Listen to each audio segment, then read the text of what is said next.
woods can be a very fun place to explore, until you get lost. Do you know what to do if that happens to you?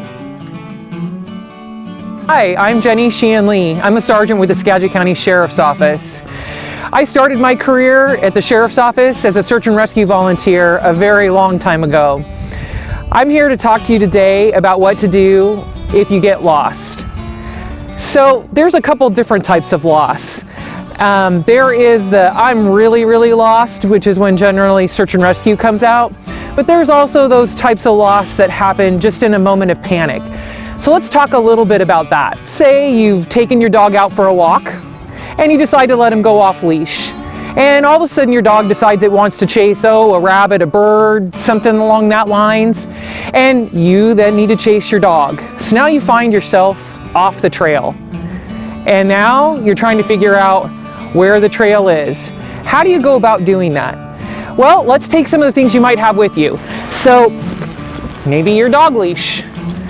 You put your dog leash somewhere, say around a tree, and you use that as kind of a pivot point, and it allows you to step out, walk around from where you know you last were, and see if you could pick up that trail.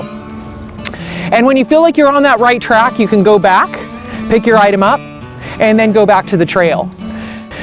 The most important thing is to have a good plan before you go hiking, and then execute that plan, not panic if you find yourself in a problem.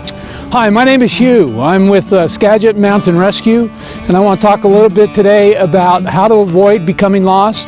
The most important thing is, of course, not to get lost, and what I'd recommend is do it doesn't take long, just a quick research on where you're going to hike.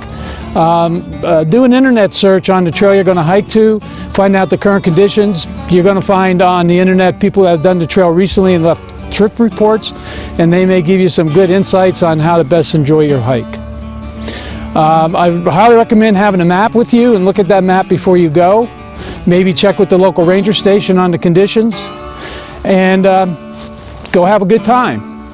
Now, in addition to doing that research, there are some basics that you should bring with you, and one of those is what we call the 10 essentials. And you can look on the internet what the 10 essentials are, and you're going to say, my God, I don't want to carry that 20 pounds of weight, because it's going to talk about things like shelter. Well, when we're talking about shelter, we're not talking about a tent. We may be talking about something as simple as a large plastic bag. And I always carry 10 essentials with me, and this is my 10 essentials bag. It's not all 10 of those, but it's the core of them, and then I might add a couple other items like an extra jacket, candy bar, a little bit extra water.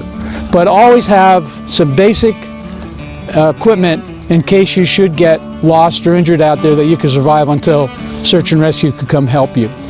A really critical thing to do is to leave a plan with somebody you trust, telling them where you're going to go and when you expect to come back.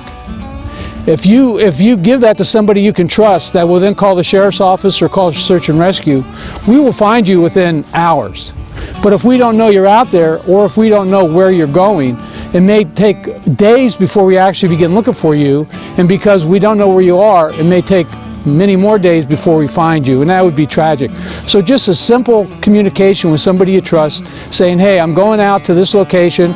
If I'm not back by this time, call search and rescue. A couple other things that would be really helpful to us is what type of equipment you have, including the colors of your clothing, so we know what to look for, and what sort of boots you're wearing, so we know the sole pattern, so we can look for your footprints. So that's some of the things to do to prepare to go out there. Now let's say that you do go out there and you should become geographically challenged, lost. A common cause of that is what I call decision points. And the decision point is where there's a trail junction, or the trail's been wiped out by fallen trees or a mudslide, and so you've temporarily lost the trail, and then all of a sudden you find yourself in a location you don't know. So always be careful when you come to trail junctions to make sure you're making the right turn, that you're not going to wander down the wrong trail that ends up not going anywhere, because it's what we call a social trail. It just goes off to a campsite or to a viewpoint or something of that nature. If that should happen and you should become confused of where you are, stop and think about it and think about, how do I make myself big? Move to a location that you can be seen easily. So don't be under canopy, under the trees. Move to an open location.